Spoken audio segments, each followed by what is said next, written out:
Good afternoon, everyone. We're now live. Good afternoon, and welcome to this meeting of the Health Policy Commission's Advisory Council.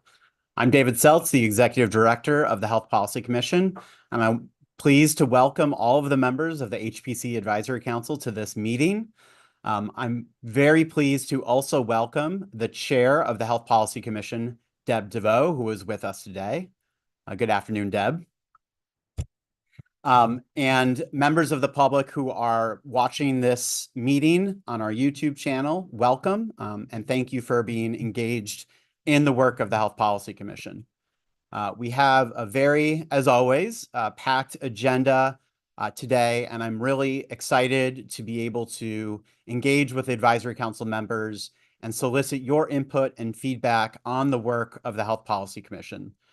As you might imagine, this is a very busy time for the Health Policy Commission, and even more so, a very challenging and busy time for all of us in healthcare in Massachusetts. This has been, in my mind, one of the most challenging and distressing times facing our healthcare system with the dissolution and bankruptcy of the Steward healthcare system that has clearly had tremendous impacts on patients, on communities, and on healthcare workers. And I want to immediately recognize the incredible work of so many people on this advisory council who have been working so hard to mitigate those impacts, to work with these communities, to work with these healthcare workers, to work with providers in the area who have been impacted, really with a focus on putting patients first, putting healthcare workers first, trying to find ways of connecting patients with needed access to care. As I look through my Zoom screen and see all of the faces here, I can see every one of you has in some way been impacted by what's happened and has in many ways shown so much leadership. And that is really, I think, just a hallmark of our community here as healthcare leaders in Massachusetts. So thank you. And I'm really want to be able to hear from you today about your perspectives, about what you've seen, what you've experienced, and how we move forward. And that's going to be a big part of our conversation today, because as we think about how we move forward as a state, the Health Policy Commission wants to be able to engage in that conversation, both through our cost trends report recommendation, but also through our upcoming cost trends hearings. And I think this is a very timely advisory council meeting for me to be able to hear from you how best we can engage in that conversation and to be able to identify solutions and really the path forward. So that's really going to be the main focus of today's meeting. Before we do that, get to that big meaty conversation, I am going to provide a few just research and program highlights from the work of the HPC that we have done in the last few months. It's been a few months since we met together as an advisory council, and so I want to be able to share some of the great work that we have done. But before I do that, I just did want to recognize we did have a great full board meeting last week of the HPC, and it was our 300th public board meeting of the Health Policy Commission in the last 12 years. 300 meetings in 12 years is quite a pace, I should say. That works out to 25 meetings a year, or more than 2 public meetings a month, every month, January through December for 12 years straight. And part of those meetings are these advisory council meetings. And I wanted to take a moment to reflect and thank all of you for your public service and serving on this advisory council. These are obviously unpaid positions. You are volunteering your time and your expertise. And thinking back on that 12 years, I asked the team to pull up the original composition of this advisory council when it was first established in 2013. And, you know, there have been a few of you who have been with us since the very beginning. And I wanted to just take a moment to recognize those who were part of the inaugural HPC Advisory Council. So in no particular order, I wanted to thank from the very beginning, Julie Pinkham, David Mattiotto, John Hurst, JD Chesloff, Cheryl Clark, Mike Caljo, Tara Gregoria, and Ron Dunlap. You have all been with us since the very beginning. Thank you, all of you, for continuing to serve, and for all of you who have joined us along the way on this journey. So with that fun bit of going in the Wayback Machine and a little bit of HPC history, let me turn now to a couple of HPC research and program highlights. I've picked 4 here that I will run through kind of relatively quickly. I'll pause after each one to see if there are any comments, questions, input, or feedback from advisory council members before we move to a discussion of Steward and kind of next steps on that issue. So the first bit of research that I wanted to highlight today was some new novel research that we released this summer on the uptake in blockbuster weight loss drugs, specifically in Massachusetts.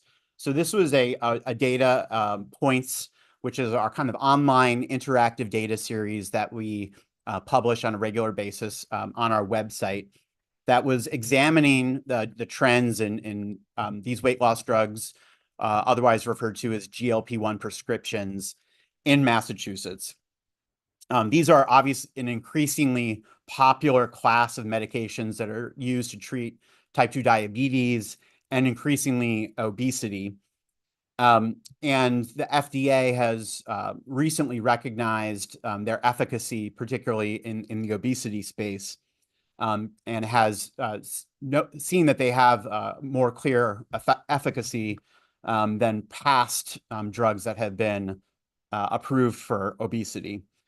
In particular, the newer drugs have active ingredients called semaglutide and triazepatide,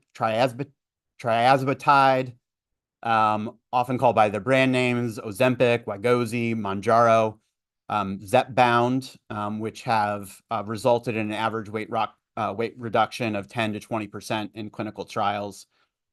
And as I think everyone who has seen on the television or anywhere on the internet, these have been highly marketed, both in social media, in popular culture, and the uptake has been tremendous.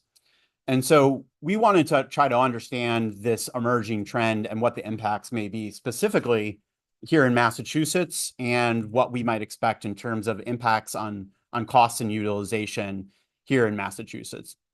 Prescription drug spending has been one of the major drivers of our overall healthcare spend in the last few years. It has been the category that has grown the fastest of any major service category. And so it's been an important priority for the Health Policy Commission to really focus on trends in this particular service category. And this is an emerging trend that we wanted to look at.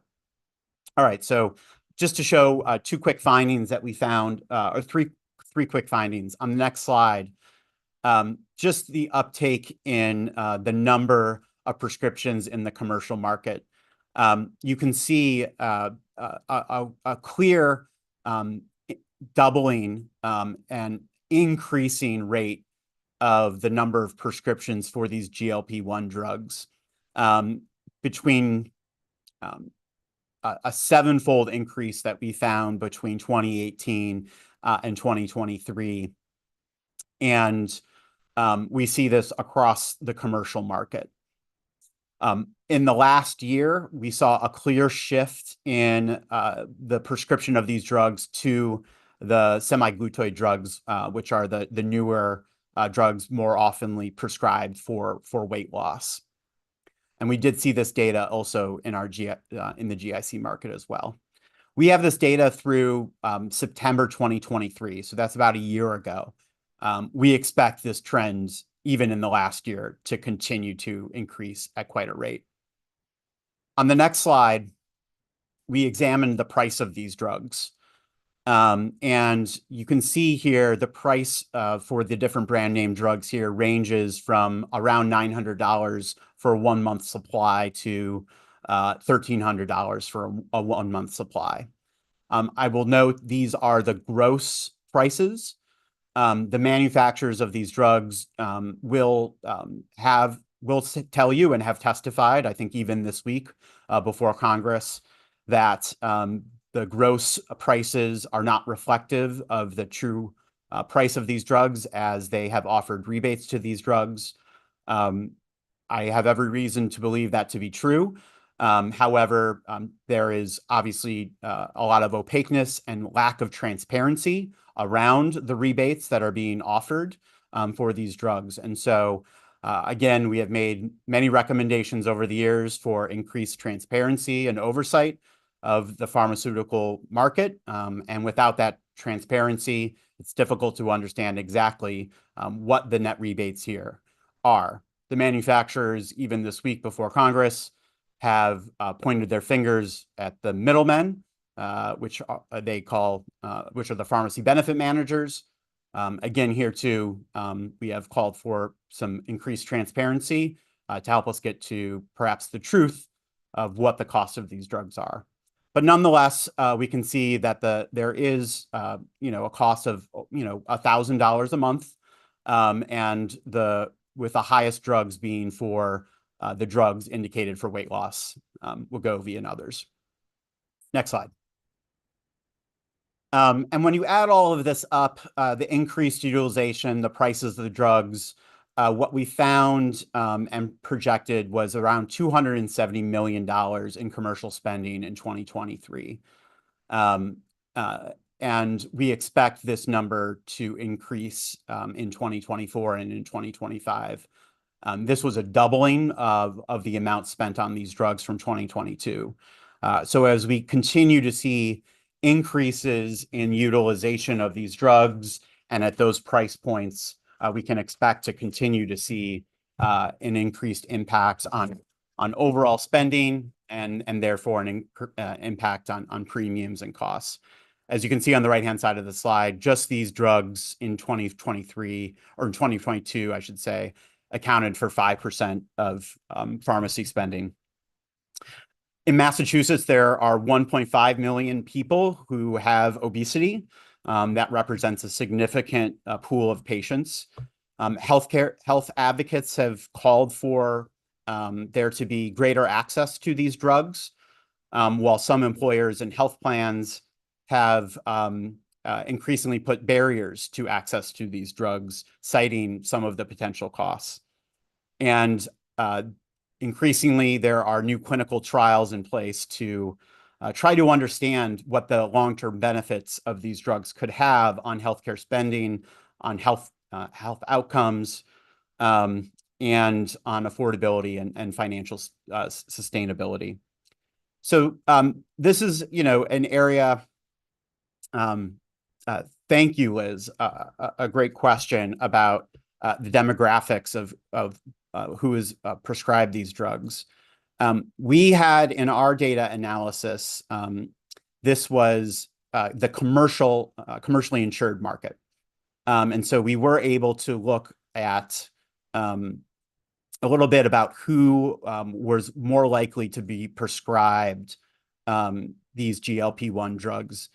And as I'm pulling up the stat, what we found was that the commercial members that were prescribed Wegovy, which was indicated for weight loss, were more likely to be younger, female, and living in higher income areas, living in metro areas, and with a prior diagnosis of overweight or obesity. So that is an element that we want to be able to understand too. Who are more likely to be able to have access to these drugs, which populations. And with the price point of, and we looked at the cost sharing elements here too. The average cost sharing for people who have coverage is about $100, $90 to $100 a month, which is not insignificant. And so a great question. Thank you for that. And an interesting question to look into. So those are just a couple data points that I wanted to show here on this interesting study. See if there are any other questions or comments, and as we think about continuing this work into the future. Chris.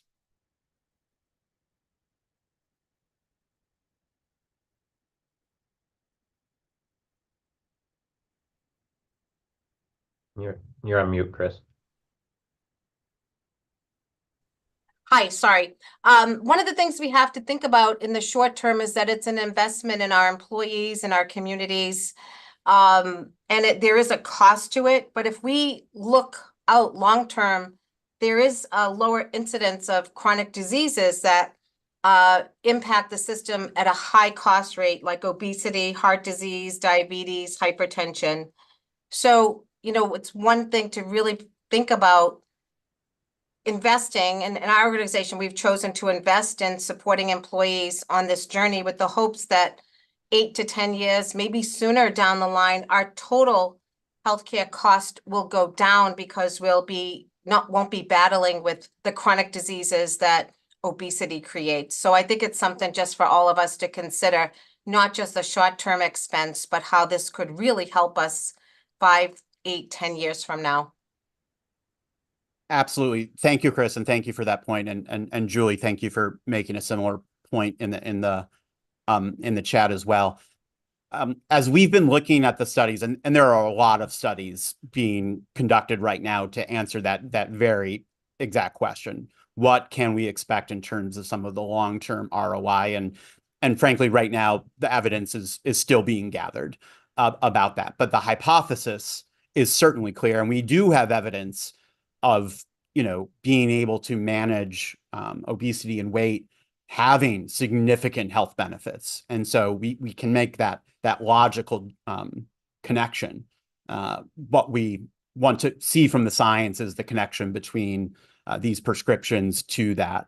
One of the things that we see in the data that is perhaps a countervailing concern is that there is a non-insignificant drop-off of patients who do not adhere to the drug, that are falling off of adherence to these drugs. We have seen there are studies that show that 20 to 30% of patients are not taking the drug after a year, and these are drugs that you do need to maintain adherence to indefinitely for the benefit to continue. So a lot to be learned, a lot to be examined. And Colin, you raised important points about access, where some of these drugs are both indicated for weight loss and diabetes, that we ensure that there is a continued access for patients who are for all patients. And thank you for that comment. Okay, great. Really interesting stuff. So on the next topic, wanted to share a little bit of research and an exciting new investment program that we launched this summer. So one of our priority areas on the next slide that the HPC has identified is in maternal health. We see this as a really area that is an intersection of some of our priorities in affordability, in access to care, in equity of care, and is also an area that where maternal health services have been impacted in Massachusetts by market forces of consolidation, of closure, and so really kind of hits so many different pieces and elements of expertise for the HPC. And so we really have been trying to lean into this particular area of interest. And so we conducted a study really looking at serious maternal morbidity. And, one of the things we were really struck by when we first looked into this topic was how highly Massachusetts performs on so many indicators of maternal and reproductive health, and yet how low we rank on severe maternal morbidity. This is from the Commonwealth Scorecard, which ranked Massachusetts 45th out of 50 states on severe maternal morbidity. Our Department of Public Health has looked into this as well and found that the rate of severe maternal morbidity in Massachusetts doubled from 2011 to 2020, and also found that the rates of SMM are statistically significantly higher among people of color. So we wanted to use our claims data and case mix data to try to understand a little bit more about what we could learn here. And this research, I would just say is we really took a new novel approach to some data sets here. And not to get too wonky with all of you, but we have really powerful claims data from the All Payer Claims database. Unfortunately, that claims data set does not have reliable race and ethnicity data.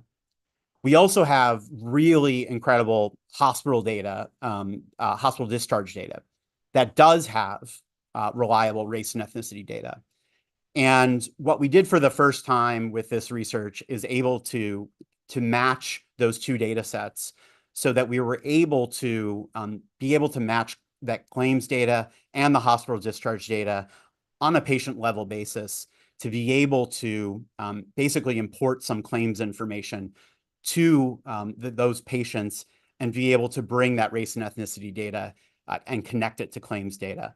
That allowed us to be able to bring spending and kind of cost information into episodes of care and hospital care.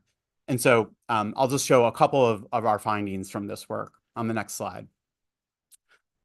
So first, our analysis confirmed what the Department of Public Health and many other studies have found, that Black non-Hispanic birthing people had a higher rate of SMM than their white non-Hispanic counterparts, and also had higher rates of postpartum hospitalizations.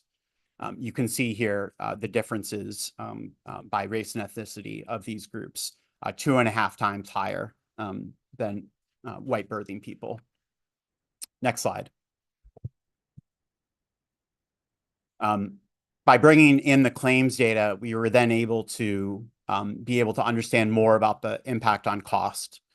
And no surprise, the maternal episodes with severe maternal morbidity were much more expensive, almost twice as high for both commercially insured and publicly insured patients, and with impacts on cost, out-of-pocket costs for the patient as well. Next slide. And finally, we also looked at rates of prevalence of hypertension, and found the highest rates of prevalence of hypertension, preeclampsia, and eclampsia for Black non-Hispanic birthing people of all of the different racial and ethnic groups that we examined. So these are obviously very concerning data. I think that expose longstanding disparities in access and reflect systemic racism and mistrust in our healthcare system. And we were, reflecting on these findings, the HPC wanted to try to contribute to a solution. So we put forward this summer a new investment program to try to help with this issue of hypertension in particular, where we saw these higher rates of hypertension and hypertension, the relationship between hypertension and serious maternal morbidity. Next slide, please. And so we launched a new investment opportunity, a $1.5 million investment program that we call Heart BP, which stands for, and I'll take a deep breath, hypertensive disorders equitably addressed with remote technology for birthing people. We love acronyms at the HPC, and this is a particularly good one. With this program, we solicited applications for up to 5 awardees to really support the implementation of patient-centered wireless remote blood pressure monitoring for patients with hypertensive disorders of pregnancy. There's a great and emerging evidence base that this type of technology connected with care management can be a positive intervention for these birthing people and can help prevent deterioration of certain conditions. And so with this funding, we're going to be able to help support the implementation of these programs at a couple of sites, up to 5 sites across the Commonwealth.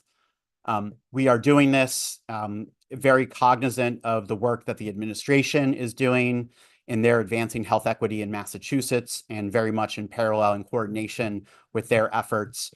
And saw this as an opportunity to use some of our grant dollars to work in coordination to help support our providers to address a known inequity. So we're excited to be able to announce the awardees coming up soon. We've already received applications, and we are in review and selection. So I'm excited to come back to the Advisory Council and share more about this program in the future. Any comments or questions on our work on this topic? Hey, this is Karina from Biogen. Just really applaud you for kind of looking into maternal mortality. As you all know, many of you know, there was a big bill that was signed into law just about a month ago by Governor Healey, addressing many important maternal health components, coverage for out-of-hospital midwives, doulas, coverage for postpartum depression screening, and PPD is one of the leading causes of maternal mortality. Having primary care doctors, OBGYNs, midwives, and others offer PPD screening, as well as pediatricians, creating a maternal health task force. So there were a lot of really good provisions in this bill, specifically aimed at reducing these inequities. And, I would urge the HPC, in addition to programs like this, to also help support implementation of that law, whatever agency it may be, through DPH or Division of Insurance, just making sure that those pieces are implemented, because that was a really good bill that was passed and, kind of makes us a leader in the country. Thank you so much for highlighting that really, dare I say, historic bill. It truly has a number of provisions that you just ran through that are excellent. I was there at the bill signing, celebrating with I think many on this Zoom call as well. And we're very enthusiastic about the provisions included in there. And there is a really important maternal health access and birthing patient safety task force, which is going to be looking at some of these issues around the financing of maternal healthcare services, the access to maternal healthcare services, recent closures of maternal healthcare services, and the essential service closure process that is co-chaired by the Commissioner of Public Health and the Executive Director of the Health Policy Commission. So we're very enthusiastic about the launching of that task force and the promise of that task force and being a catalyst for some positive change. It's great to hear. Thank you.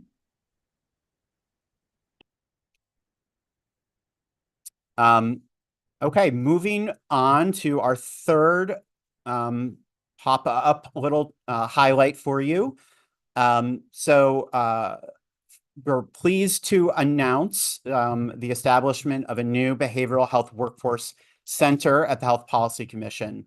But before I turn it over to Deputy Executive Director Colleen Elstmeyer to do that, I just wanted to re-emphasize the incredible need for continued investment and focus on behavioral health in the Commonwealth. I don't need to belabor this point. I think everyone on the Zoom call and everyone watching this on YouTube knows this. But on the next slide, just to reiterate some of these incredibly important statistics of reported unmet need of Massachusetts residents for behavioral health care. 1 in 10, 1 in 5 Massachusetts households reporting that their child needs mental health treatment. And of those, 3/4 of which said they had difficulty accessing or were unable to access those needed treatments. Patients are struggling to find providers who have the insurance coverage that they have and are being forced to pay more and more out of pocket. And we see as a result of some of this that all of these dynamics, that mental health related ED boarding continues to grow as a percentage of all ED boarding visits. In our latest cost trends report, our statistic shows that near 48% of mental health related ED visits result in ED boarding, which we technically define as over 12 hours in the ED. This is contributing to blockages and dynamics across our healthcare system, and more than anything is an unjust and unfair and unethical way in many ways to treat these patients. And so we have a real need to continue to bolster our behavioral healthcare workforce and our behavioral healthcare system. On this next slide is just another one of our findings, I think, demonstrating again this incredible growing need in our community. This is from our cost trends report, showing the uptake in psychotherapy utilization by age group over the last 5 years. And you can see the age groups 0 to 17, 18 to 25, 26 to 49, 50 to 60.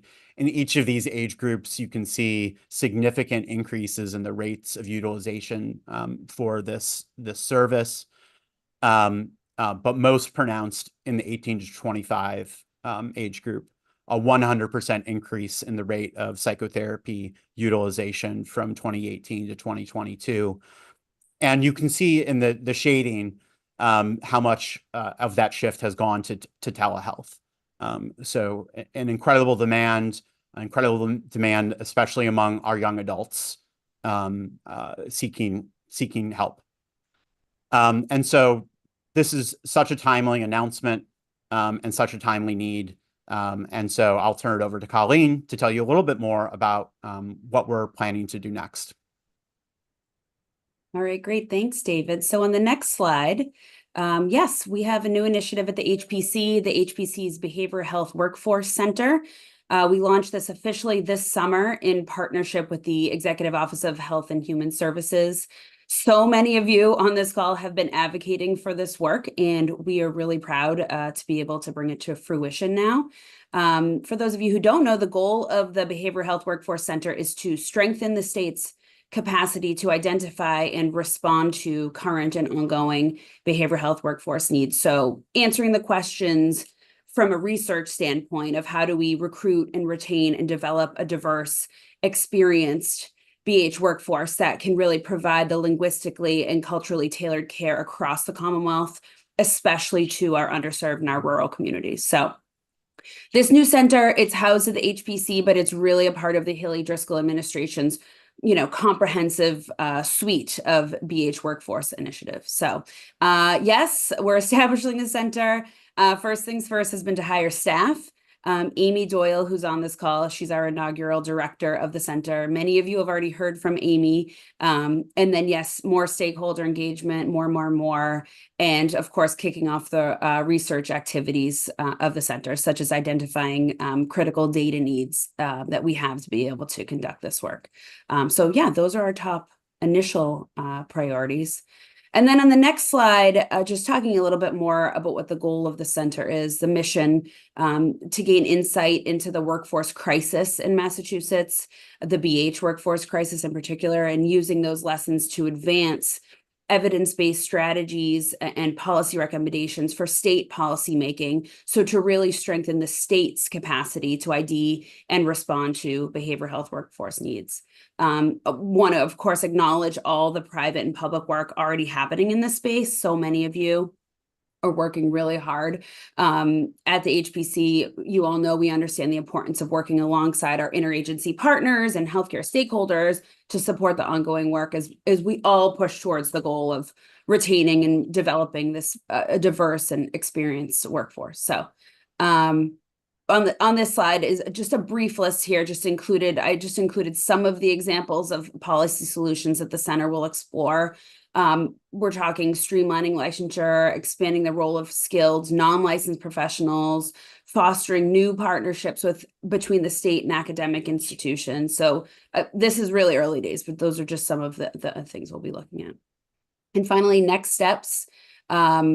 We have any new job postings for the center, any information on the center you're going to find on our website, masshpc.gov. I mentioned stakeholders 10 times, but Amy Doyle and our team are starting to engage with all of the stakeholders, all the state health agencies during this launch period. Really appreciate everyone we've already met with this year, just even during the pre-launch phase, and looking forward to many more discussions ahead. If you haven't heard from us, please don't hesitate to reach out. And then as soon as next week, we're going to be launching a procurement process to seek members for the official Behavioral Health Workforce Advisory Group. All that info is going to be on our website. Again, if you have any questions, don't hesitate to reach out, but we're hoping some of you nominate yourselves to be on that. We will be asking you to if you don't. And then finally, we've done other work in this space and we have more reports coming up. Research studies are currently underway. We're doing a report on behavioral health related ED boarding. We've got a report coming out on pediatric behavioral health planning. This is an ongoing report, an annual report. And then finally, a report on behavioral health managers, their role in the Commonwealth.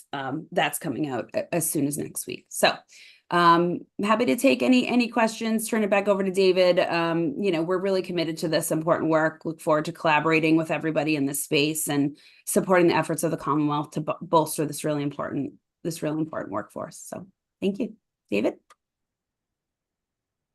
I think we had a Colin.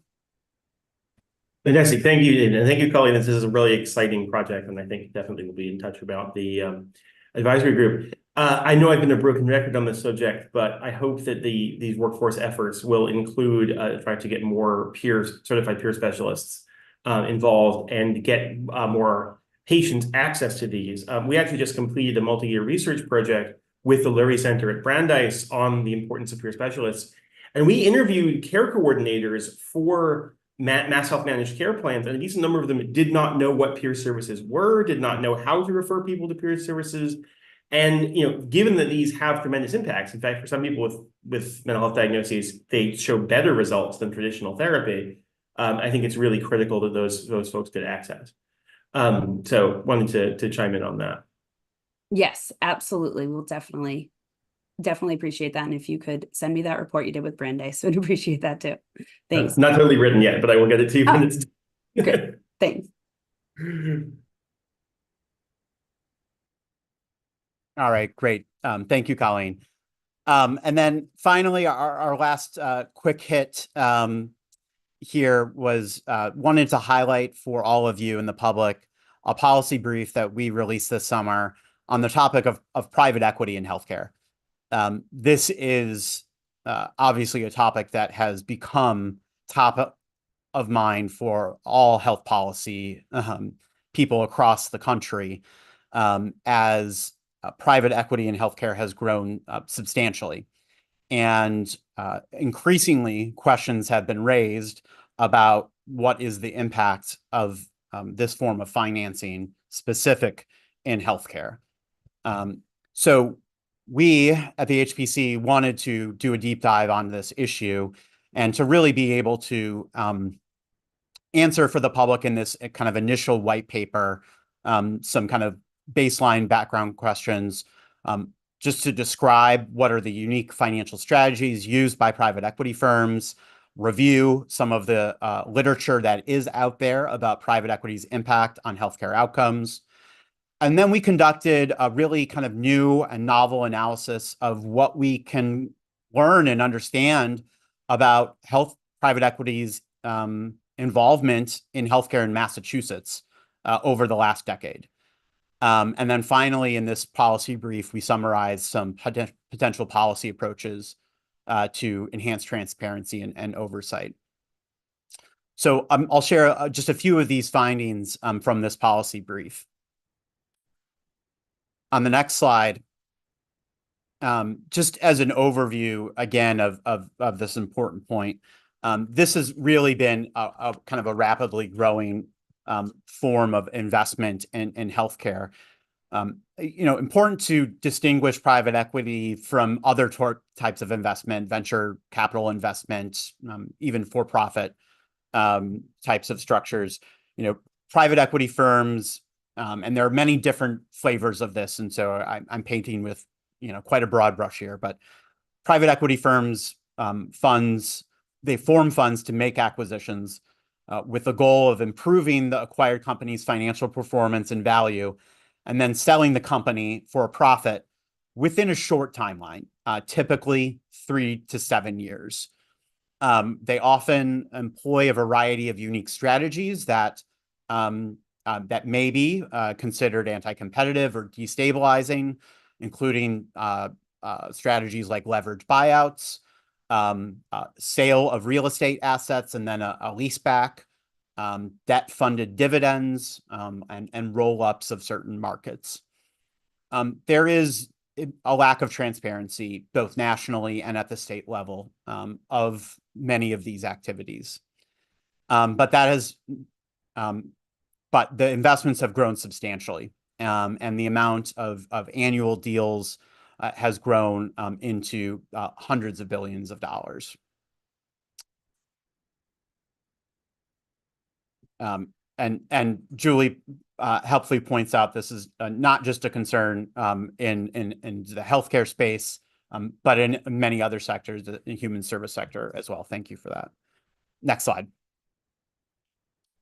So, as researchers across the country have been looking into this, they are increasingly studying the relationship between private equity-backed providers and performance on things like utilization, spending, quality of care. And this is still an emerging field, but there is a growing body of evidence by some very renowned researchers.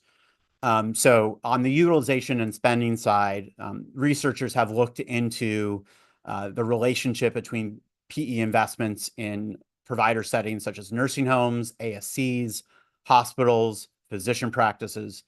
And most of that research finds that there's an association with increased utilization and higher price after the PE investment and involvement. On the care and quality side, there have been a number of different studies here. There was a kind of a meta-analysis that found that on whole, there were more studies that found harm than not. And I'll just pointing out two here from one researcher that going to a private equity-owned nursing home increased an individual's short-term mortality by 11%. And then another research that suggested that private equity acquisition of hospitals was associated with a 25% increase in hospital-acquired conditions driven by falls and central line infections. And there are also studies that have been looking at what is the exit strategy for these PE firms? What happens when they exit after that 3 to 7 years? In this one study, many of those exits were then, those providers were then sold either to other private equity firms or to larger investment funds. And then on the last bullet here, another study found that 20% of the companies that were in this study filed for bankruptcy. So these are, really important impacts to consider when we are trying to understand the role of this financing structure in healthcare. And so next, we wanted to try to understand what has been the role of private equity in Massachusetts in healthcare. And on the next slide, it turns out this is not easy to do because there is no ready database, public database that tells us when private equity has acquired or has invested in a healthcare provider in Massachusetts. Our typical way of tracking some of these transactions does not account for these types of investments. These were some of the recommendations that we have been making for policy action. So what we did for this novel analysis, we actually had to acquire some proprietary data sets that are more often used by financial traders and observers than policymakers and researchers. And we found basically created a data set and looked at about 100 transactions, or 200 transactions, I should say, over the last decade, and found that about 50% of those transactions in Massachusetts involved PE. And those are shown in the dark blue on this slide. The non-PE are shown in the orange. And we found that there was 50% of the transactions studied did involve private equity and an increasing rate in recent years. Next slide.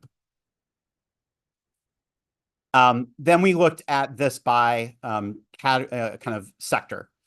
And we found that their PE was most particularly active in home health and hospice, behavioral health, and certain specialty providers.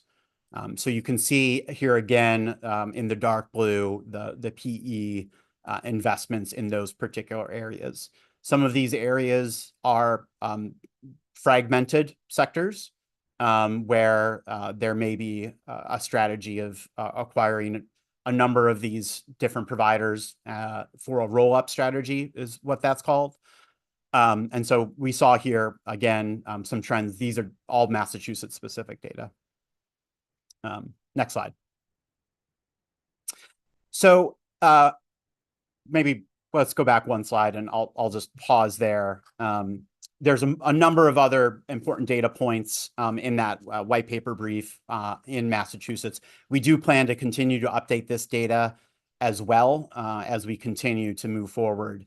But I'll pause here to see if there's any questions on this private equity work before we turn to Steward Healthcare and our current reviews.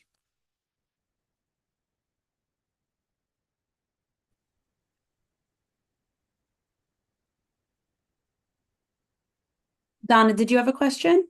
Yeah, just a comment. I mean, private equity has long been a factor in the behavioral health space, less so in Massachusetts historically than in the southern part of the country, and growing in the Midwest, largely in terms of facility operations, hospitals, and treatment centers. And it's obviously become a more significant presence here. I raise it not to criticize private equity, but to say that the difference between the Massachusetts environment and other states is a regulatory and oversight capacity. And we really need that to be sure that we are not going to end up like Florida and Texas and some other states where that investment is made and there is not a watchdog function, and thus people, basically have benefits used up without a lot of result in terms of treatment. We have a different situation here. Thank you. and as part of this white paper and part of our recommendations, we have made some recommendations for areas to improve and enhance and strengthen some of the transparency and oversight specific to this sector. Carlene? Hi, thank you, David. My question's actually in the chat. Oh. Given the slide that you had about the risks and quality concerns, I'm wondering if you've looked at those risks like disaggregated by the type of healthcare provider. I feel like the analogy that is coming to my mind is concern that the amount of investment that is going into some of these particular services like home health and behavioral health makes them almost too big to fail. Like we can't, they're taking such a large share of the market that it feels risky to the state to regulate them because then they'll close, we won't have them, and we won't have the care. So we need, it feels to me as though we need to both move on this swiftly and know what the impact of it is going to be in the different segments of the healthcare system. Yeah, thank you for that. And let me get back to you and on the specific studies. Some of those studies have been very specific to certain sectors. Some of them have been kind of more aggregated. So I can get back to you, but I think the experience has been different depending on what sector, and many of these studies admittedly have been in certain areas and in certain places. So but I can follow up with you. Steve Walsh. Thanks, David. And I actually appreciate Carlene's point. I think it's a good one, but I would just offer the following friendly amendment.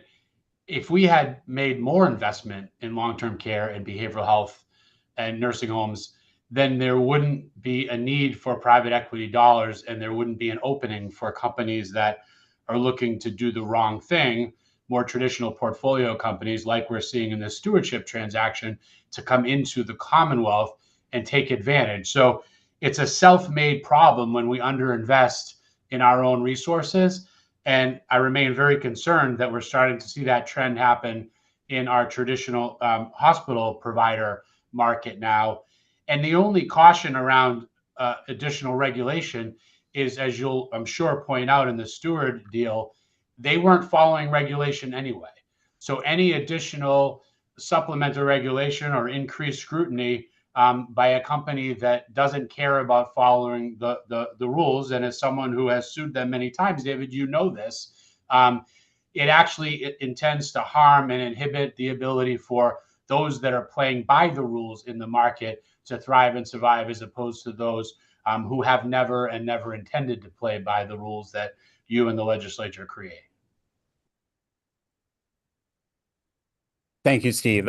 A really important point, and I think one that is certainly needs to be part of this conversation, because oftentimes some of these providers are seeking capital and seeking an investment, and this is the avenue that they are left with. And so I think, and you'll see me talk about later in this conversation, there's the consequences of this, and there are the causes of this, and what is the environment that we've created that allows for predatory actors to come in.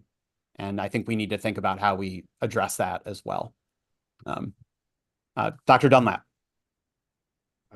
Well, these are, private equity is viewed as strictly financial transactions. And so they frequently, a company will frequently buy something in an area where they have no knowledge. But I think when you start to talk about healthcare, you really need to start to be able to look at whether there's a track record for that organization in this space, and perhaps some requirement for them to have shown some competence in this space before they do it, because it's a different kind of an animal. And I think that's something in terms of transparency and accountability, which perhaps you would limit some of the bad actors from coming in. Yeah, really good point. And thank you. Donna? Yeah, hi. I want to underscore what Steve said. My remarks were not intended to counsel more regulation, but to say that we do in fact have safeguards here. And yes, Steve's right that some people will be determined to violate those conventions.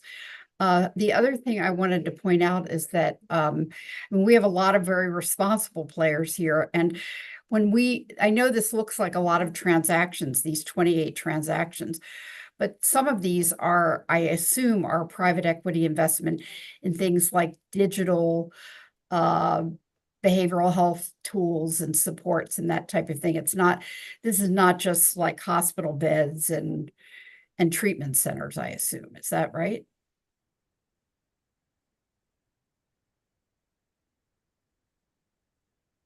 You have reached the limits of my technical knowledge of this Okay. data set, but I can get back. I just bring that up because Massachusetts is a hub of innovation in digital health, and there are a bunch of companies trying to respond to the gaps in access to behavioral health care.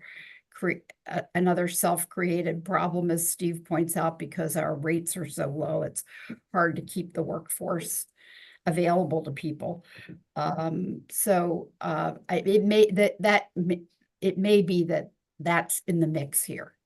Yeah, I will say we did make a distinction between kind of venture capital investments and private equity. This was not kind of investments in kind of innovation. That's not reflected here. All right, thank you.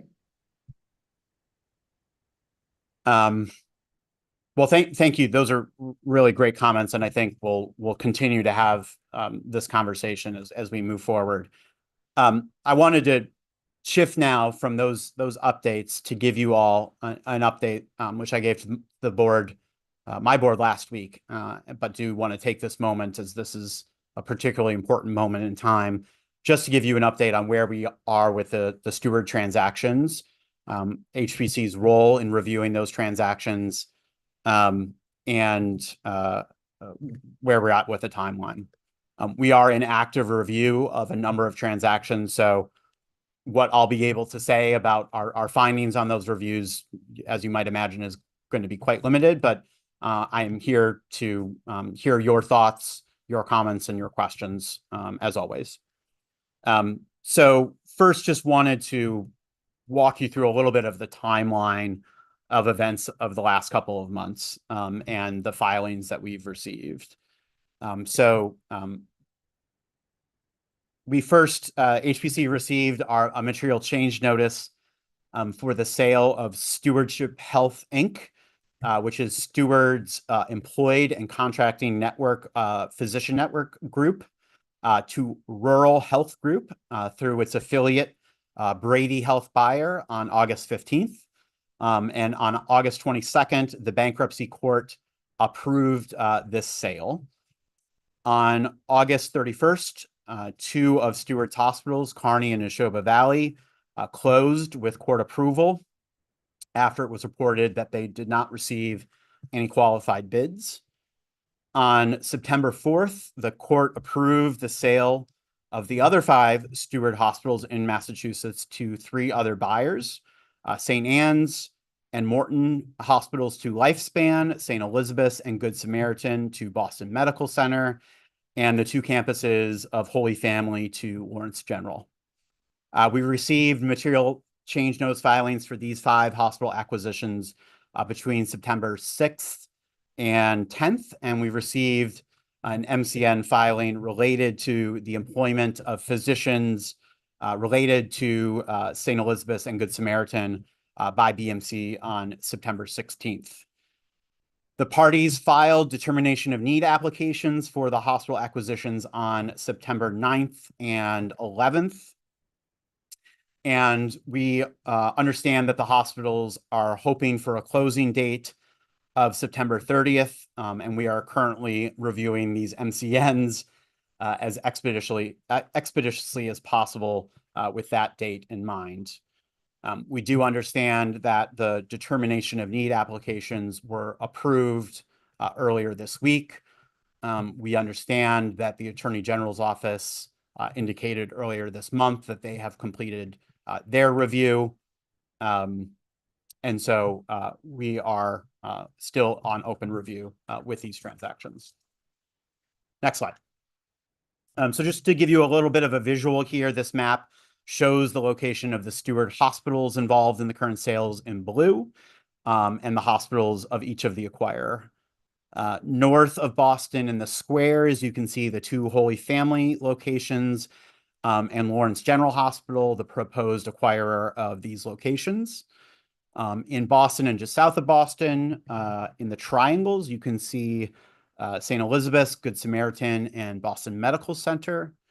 And in southeastern Massachusetts in the circles, you can see Morton and St. Anne's, located to the east of Lifespan's, 3 acute care hospitals across the border in Rhode Island Hospital, Miriam Hospital, and Newport Hospital. Next slide. So here are the transactions before us. Because of the purchase agreements, asset purchase agreements, were made public through this bankruptcy process, we were able to share a little bit more publicly information about these transactions than we normally would in the course of our reviews, including the purchase prices, which I'll share with you just today. So first of these transactions is the acquisition of St. Anne's and Morton by Lifespan. Lifespan is the largest healthcare system in Rhode Island. The sale was approved by the bankruptcy court for a purchase price of $175 million, much of which is expected to be used to purchase the real estate from Medical Properties Trust. The parties stated in their filings that they expect that the hospital would be operated in substantially the same way following the acquisition. The second acquisition of Holy Family's 2 campuses in Methuen and Haverhill by Lawrence General Hospital, which is a community hospital in Lawrence. The sale was approved by the court for a purchase price of $28 million. Here too, much of which is expected to go to the real estate and Medical Properties Trust. The next few are the MCNs filed by Steward and Boston Medical Center for the acquisition of St. Elizabeth's, which is a teaching hospital in Boston, and Good Samaritan, a community hospital in Brockton, as well as the employment of certain affiliated hospital-based physicians. The approved sale price was $140 million. Again, much of which we understand is going to the purchase of the real estate.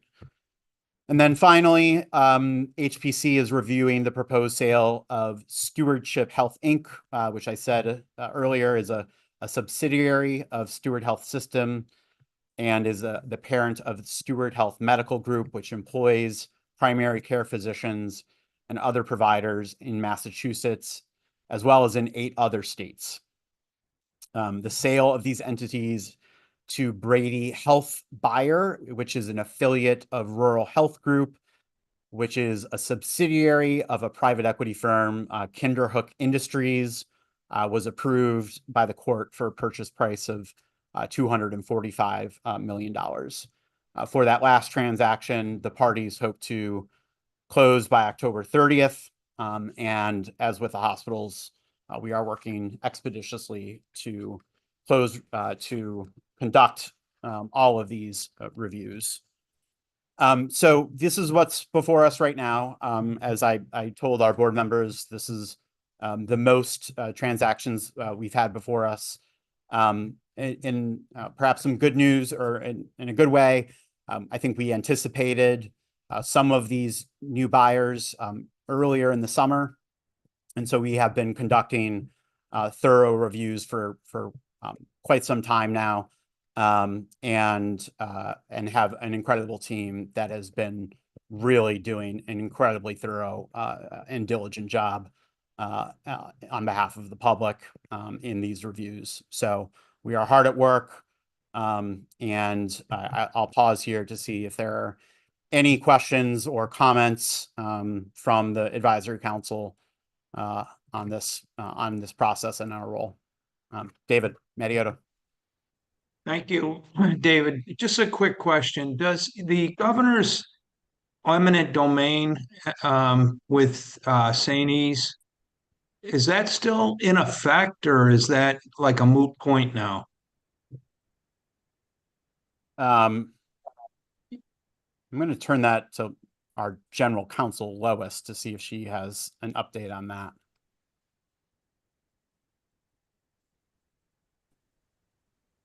Hi there. Our understanding is that the goal ultimately is to have Boston Medical Center own the real estate for the hospitals. And there are still issues and negotiations to be worked out regarding the purchase of the real estate, but that is the goal. Yeah. That's what I figured. I just hadn't seen anything about it. So thank you, Lois. Sure.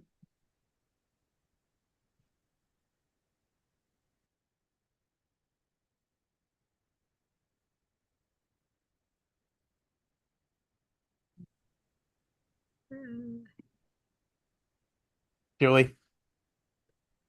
You saw me looking for my hand. Yeah, I saw you. I'm like, I'm so used to all these different platforms. I'm like, all right, where is the hand on this one? So yeah, we've been drinking from a fire hose for the last 3 weeks. And we're still in negotiations tomorrow as well with Lifespan. So just a couple of quick comments. One is I put in the chat, MORECAP is closing. That we were given that information as of 8 o'clock last night. So we have exactly 36 hours to somehow resolve that problem for the employees there, of which 23 are nurses and health professionals, and also 1199 has people there. Never mind the impact to the community who's leaving those services in a matter of less than 48 hours. So this whole thing has been a bit of a cluster. But And Julie, just say what MORECAP is, just in case people. Oh, it's the addictions and behavioral health treatment that's associated with Taunton Morton Hospital. But was somewhere along the mix was going to be part of Kearney, and then that didn't fall. So we thought it still was with Lifespan, and then we're only informed last night at 8 o'clock that Lifespan's not going to be picking up that. So the employees have just been notified as of the 30th they don't have jobs. And I don't know what they're doing with the patients. So that'll be interesting. I had a question. I don't know if you know any more than I do, because it's coming up everywhere, and that's with regard to Rural Health Group. Obviously, rural health is, a major part of the success or failure, or part of the mix on this whole thing about whether or not these docs are going to be continuing services within these various institutions. And I have yet to get a straight answer out of any person whatsoever about their status. So it has two implications. One is obviously to the ability to deliver services if those docs and those providers are not part of the system anymore. And two is, and we haven't really talked about it here, but I just do want to make it clear that this has been massively disruptive for the employees. They have held firm and worked through this entire crazy situation. But in terms of what's going to happen to them after this, never mind the closure of the two that we're still dealing with, the ones that if they sell, now let's be clear, on September 30th, if the judge did not rule on those closures, there is no more money to pay payroll. The state's paying payroll right now. So you can essentially, you will be transitioning those hospitals to Chapter 7, and you can padlock them and they're all closed. And I don't even know where they would get WARN Act money at that point. So I don't want to underestimate where we're at in this ridiculous process at this point. But as far as just an implication to there's the patient effect, but also the employees, just to be clear, the employees are being transitioned to health insurance products within these various institutions that are at best 30% of the relative choice of what they had at about 3 times the cost. So these guys, I don't know how many people will be retained in these institutions if indeed this happens. From our folks make more money, we'll try to figure a way to deal with some of this stuff as we are in negotiations. For 1199, this is catastrophic for them. The financial hardship implication to these employees who have held on delivering the patient care is probably in many cases simply not doable. layered on top of the fact that none of them have the ability to get into switch over to the health insurance. So we talk about the patient care, but all these employees are getting patient care through Steward as well. These are people who are in treatment, and everybody says, oh, well, they'll continue their treatment. The reality is, in the Steward system, we are commonly heard to say the only thing Steward did right was their benefit structure. Because it was pretty robust in terms of the system, so most of our folks could get healthcare through the system. They don't need referrals, right, for certain providers. Under all of these new systems, they would need referrals. They're not there. The providers are not there. And so they say, well, switch over to new primary care, folks. Now, does anybody on this call think that that level of employees in a matter of a week are going to have new PCPs? So it's not just the patients. Every single one of these employees has been literally tossed up in the air, and their entire families and all of their healthcare needs.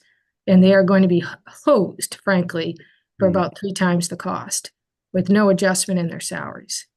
So, I mean, when we need to get through it on the 30th because there is no other option, and go from there. But I don't think I could be more forceful in my commentary that if we engage in any further discussion about having healthcare attributed to private equity, or frankly, from my perspective, for profits as well, and don't learn from this mistake, then that's just untenable for all the people that have rolled through this system right now.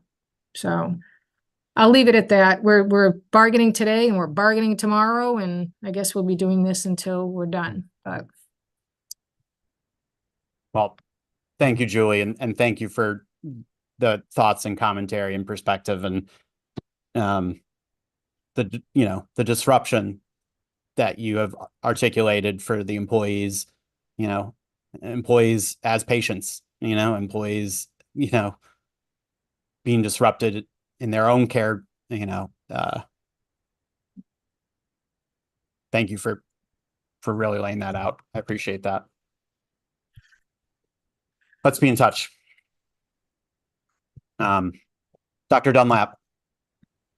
So in addition to that, I had the concern that given that the physicians are employees, but now we have 2 groups. We have the hospital-based physicians who are being purchased by one group, and we have the primary care providers who will be purchased by rural health. And the whole, tenet of value-based care is that you have to really link the primary care providers with the specialists in order to control costs. So if you now have 2 systems that are not connected in the same fashion, it's hard for me to imagine that they would really be able to be effective in saving money and really delivering lower cost care. But the other thing is that I'm not sure about the contracting, but we're not in a position to lose healthcare providers, either practitioners or physicians and so forth. So if in fact this whole disruption causes us to lose more of our workforce, that really, besides the regional effects, is a major problem. And the other thing, looking at this whole thing, is that you now have regional consolidation, which makes sense on a certain point of view. But what if you have failure? On the South Shore, we had so much of an impact from Steward that we lost probably 70% of our capacity. And so the idea of not thinking about preventing one entity from controlling an entire area because of the failure mode analysis, that if they fail, you lose everything, is something that we really have to consider. But I would really be interested to see how these primary care groups shake out and whether they really remain intact, because the ones on the South Shore were pretty much hired away by other organizations. And so they may not, what they're buying may not actually exist to the extent that they think it does. Thank you, Ron. And we may not know for some time how some of this will shake out. Steve, I'll give you the last word on this. Thanks, David. And just in full agreement, really, with everything that Julie said, but I'll just contextualize even further. I mean, she's advocating for her workforce and members and doing it well. But as Ron said, this also has had impact on every other healthcare system and hospital throughout the Commonwealth. So as you go up and down the Route 24 corridor, from the Norwood flood to the Brockton fire to the Compass Health closure, to the Steward disaster, every one of those other hospitals, every patient that's entered them and every worker that works in them has been impacted by this. And so when the Steward problem is quote unquote solved, it is only the tip of all of the other challenges that we face throughout the entire Commonwealth. And I say solved in air quotes, because, you know, although there's a lot of really good, really smart people doing everything they can to try to meet the needs of patients and communities, it is imperfect at best, and going to lead to some major deficits in care. And any of the monies, as you mentioned, there'll be payroll challenges after 9/30. There'll be other issues on October 1st should this not close. All those monies are coming from someplace else, right? State money is fungible. So any money that has been spent on any of the Steward facilities to try to get to closure. And I think all of certainly our members at MHA are in broad agreement to try to be helpful in any way, shape, or form they can. But they're also facing great challenges, potential layoffs, significant losses too. And it is hurting the entire community. So I echo everything Julie said, and she's certainly working on it on the ground as hard as anybody at a micro level, but at a macro level, the impacts of this are great. And the fragility of the system is in more question than it has ever been before. And I think our collective inability to fully appreciate this problem is helping to contribute to the destruction of our Massachusetts hospital system.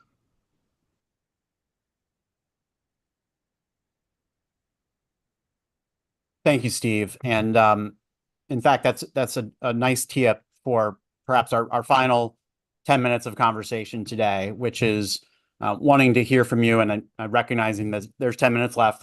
We'll have to take some of this offline, but wanted to have an opportunity to hear from folks today and offline about the Health Policy Commission's recommendations this year for our cost trends reports. This is our annual cost trends report. It's our opportunity to make recommendations, to the legislature and to policymakers and to the market. And this year, I think we wanted to, or I should say, we see an opportunity to speak to, Steve, exactly that macro issue that you just raised, and the fragility of the system, and how can we contribute to a conversation that is about solutions. And so if you just advance 2 slides, one more.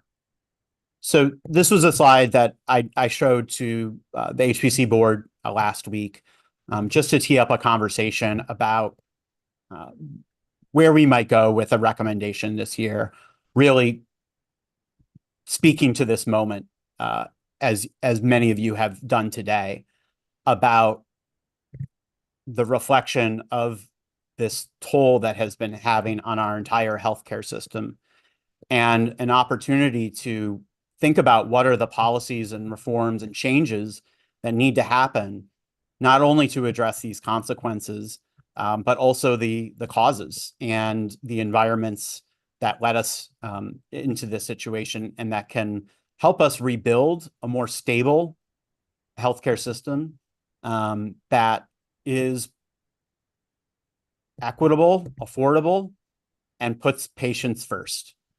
And I've put here at the bottom of the slide some principles for discussion about what those ideas may be, but really wanted to hear from you. Is there an appetite for us to come together, as a healthcare community, to talk about a platform of reforms and policy changes, to have a path to move forward. So I'll pause there.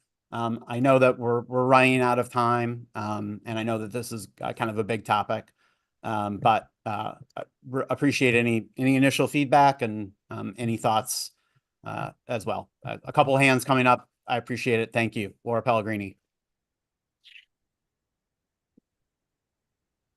You're on mute. Hi, thank you.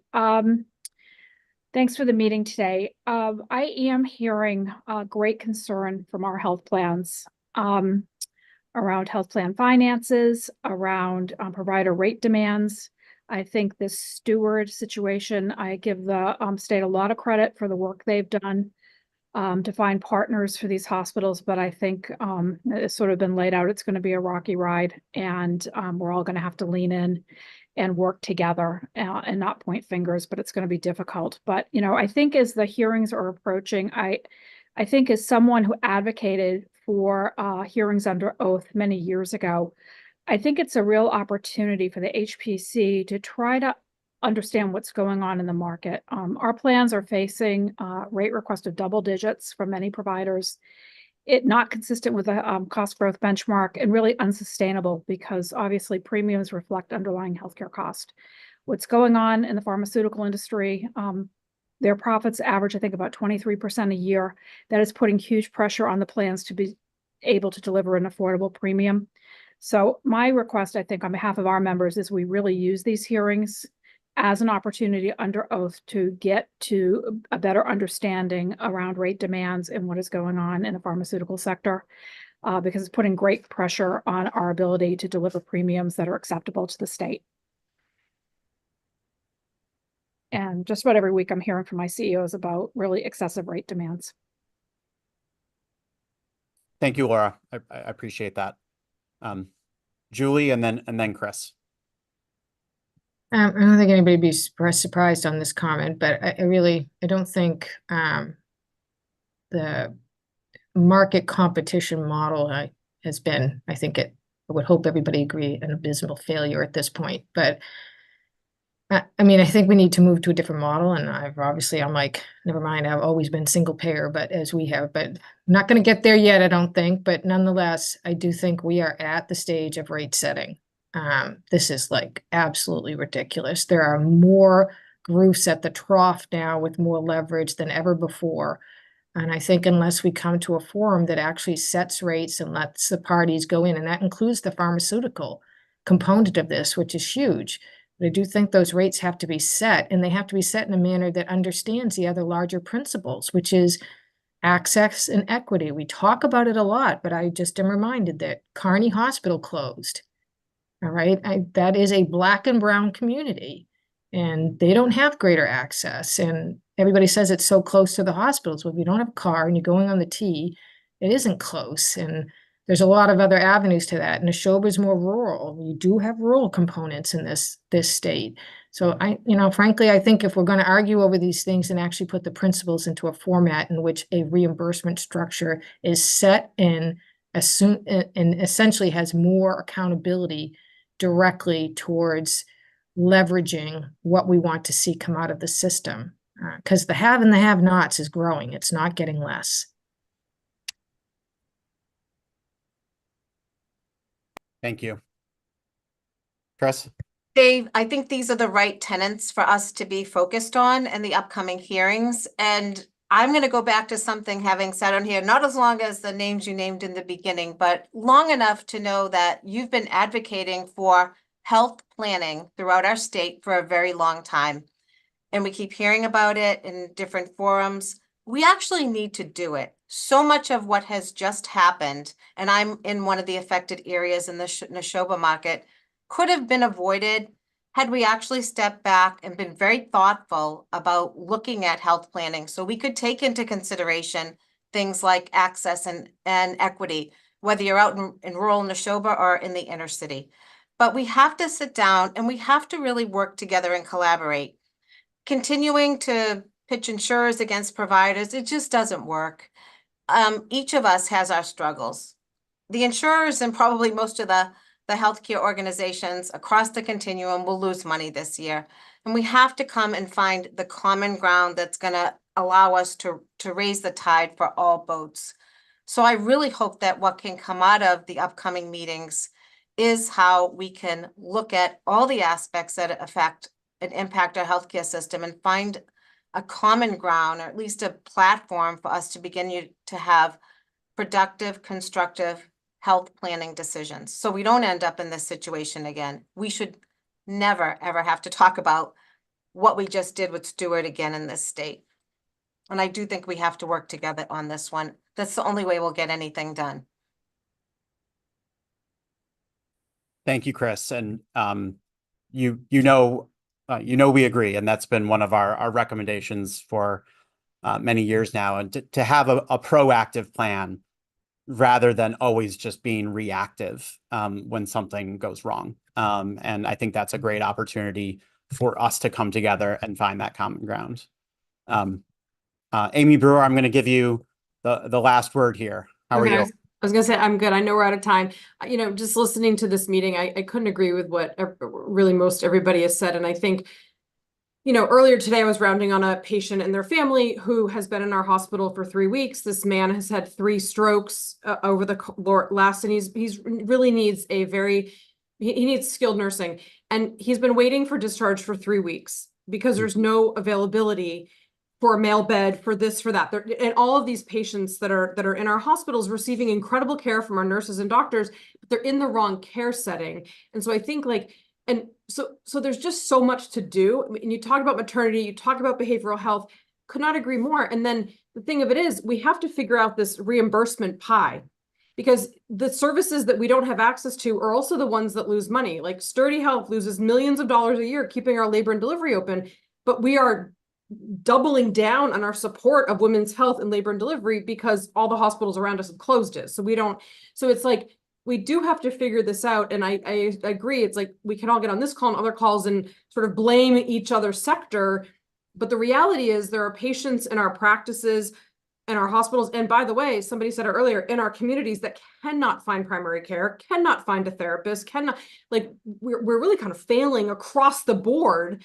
And I feel like, you know, all in to help with this, but I think we've got to have some action and urgency to it, because I know I feel it. I know our patients feel it. I know our nurses feel it. I mean, everybody involved sort of sees this crisis that we're not making progress on. We're going the wrong way. And so I guess I'm ending with not with a solution, but just to say I'm all in, and you know, could not agree more on these tenets, and really think, I hope we can be action oriented and remember the people that are trying to access our healthcare system or stuck in our healthcare system, and, you know, take steps to improve that. Well, I think a call to action and a reminder of urgency is a perfect way to end this meeting. Chair DeVoe, I wonder if you have any final thoughts before we close this meeting. Just want to thank every council member for what's been a very helpful discussion. Much appreciated. I agree. Thank you. Just a really thoughtful discussion as always. We will be in touch. We're going to have a busy fall, and you will hear from us as we plan for the cost trends hearings coming up in mid-November. Thank you all, and we will talk soon.